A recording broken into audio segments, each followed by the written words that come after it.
Today I'm going to talk about the Oregon Trail because we don't just laugh over here, we also learn stuff. We're going to talk about the ridiculousness of this shit back then and even now. Cause what the fuck do you mean 2,000 plus miles on foot? Now before we get too deep into this, we need to start asking some questions. Who, what, when, where, why, and how? Those are the questions that we need to ask right now. The story starts in Independence, Missouri. In between the years of 1840 and 1880, settlers, farmers, miners, ranchers, businessmen, they all decided to pack their entire lives inside of a wagon. And they decided to get on this long-ass cross-country trip based off of promises alone. Not only did the people want to take this trip, but the U.S. government also wanted them to take this trip. The promise of cheap, fertile land, economic opportunity, escaping the East Economic Depression, and seeking religious freedom. From Missouri all the way to Portland. I want to be clear, I'm not talking about a station wagon when I say wagon. I mean an actual wagon. Your entire life stuffed inside of a wagon. 500,000 people packed up and did the exact same thing. You had to pack light, but you also had to pack enough. The majority of your supplies was food, which mainly consisted of beans, rice, flour, coffee, dry meats and veggies, and sugar. This also includes a big barrel of clean drinking water and all of your utensils to do all things and such. I hope you know how to fix stuff because stuff's gonna break. A lot. Multiple goddamn times. 6 long months inside of a wagon. For the elderly and children, the rest of y'all are just walking. If you ain't got an animal to ride, you walking. Yes, the whole time. If you stay on schedule, you might be able to knock out 15 miles in one day.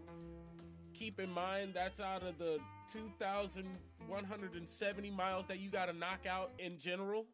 So, yeah, people decided to leave in caravans because, they had the mindset of, there's power in numbers.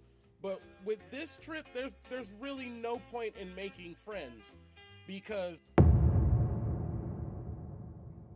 disease and sickness is the main cause of why some of these people just didn't make it. Some of this sickness is curable now, but it wasn't back then. Mumps, measles, dysentery, but the most dominating disease that took the most amount of lives was cholera. Was the most common disease on the trail because, purification of water wasn't a thing back then. And this is a sickness that stems from contaminated water sources, which at this point there were a lot of. Cholera was so strong and so fast that you could feel the symptoms while eating breakfast. But by lunchtime, you were gone. Starting with the first symptom, extreme nausea, shooting out the attic, shooting out the basement, restlessness, irregular heartbeat, glassy eyes, which ultimately led to And real quick, because I couldn't figure out where exactly to put this in the video, Native Americans actually tried to help some of these people on the Oregon Trail. They knew that they were taking a long-ass trip basically on foot. Hey, don't go down there. There's a big-ass lake. Here's some food. Here's some other amenities. Happy trail. But the problem is the majority of these travelers were still paranoid over the stories that they heard about the Native Americans, so they attacked them for no reason, which made them retaliate, which started this whole entire thing back and forth. And I'm just glad that history got this right. Number 2 most popular thing that'll make you bite the dust bowl during this trip is an accident of any kind. Any minor inconvenience during this trip could be catastrophic. A simple cut, a small, little, minuscule cut could be infected in a matter of minutes. Look around you. There ain't shit for miles. No gas station, no pit stop, no roads, no lights, no nothing. And the extent of medical treatment at this point is, let's get drunk. Wait, is that why you brought the whiskey? Oh, this stuff's for everything, you know? Cuts, stabs, bruises, gunshot wounds, cleaning stuff, and occasionally. Uh-huh. Well, at least if I pass away around my family, they'll give me a proper burial.